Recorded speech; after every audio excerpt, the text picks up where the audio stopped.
guys, and welcome back to JavaScript Playground. In today's video, we will learn about assignment operators. These operators are used to assign values to our variables. So these are the list of all the assignment operators available in JavaScript. So first is equals to, then we've got plus equals to, minus equals to, multiply equals to, divide equals to, and modulus equals to. Without further delay, let's write some code. Let's create some variables first. So let's say num1 is equal to 15, num2 is equal to say 30. And let's try our first operator, which is equals to. So if you notice, we've already used this operator in this video and the previous videos. So if you check out this line number 3, so over here between our variable name and the value, we've got equals to sign. So this is the assignment operator. So what we're doing here is we're assigning the value 15 to our variable num1. It's as simple as that. So for example, even if I write num1 is equal to say 20, even now this is an example of assignment operator. So I'm just assigning a value to my variable num1. Let's just comment this. So moving on to our next operator. So all the remaining operators now are just shorthand operators. So I'll just explain that in a bit. So plus, minus. So let's try an example first. Say num1 plus minus 10. Let's bring up the console. Let's print it.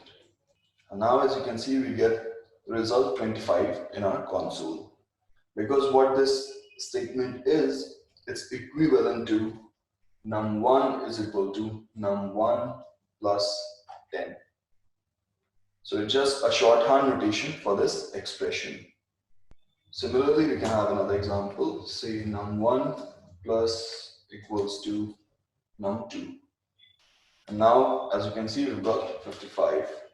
So earlier it was 25 plus 30, which is now 2. So we've got 55.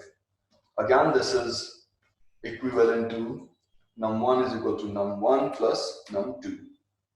Alright?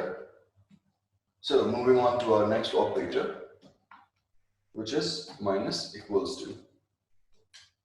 So similarly over here as well. So if we do num1 minus equals to 10, and if we print it, we get 5.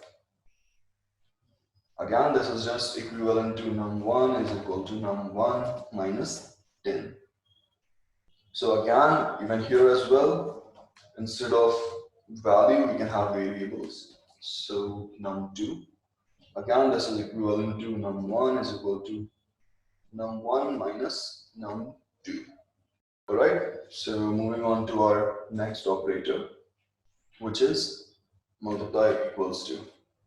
Similarly, over here as well, if you multiply equals to say 20, and let's just print this, so you get 300, which is 15 multiplied by 20.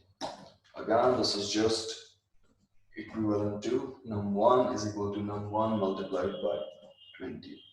Similarly, for divide equals to, so num1 divide equals to say 10, and let's just print it. We get 1.5, which is equivalent to num1 is equal to num1 divided by 10. Similarly, for modulus equals to, so num1 is equal to, num1 modulus equals to 10, and if you print it, you just get 5, which is equivalent to num1 mod by 10, and assign that to num1 again. So num1 is equal to num1 mod by 10. And that's a wrap for today.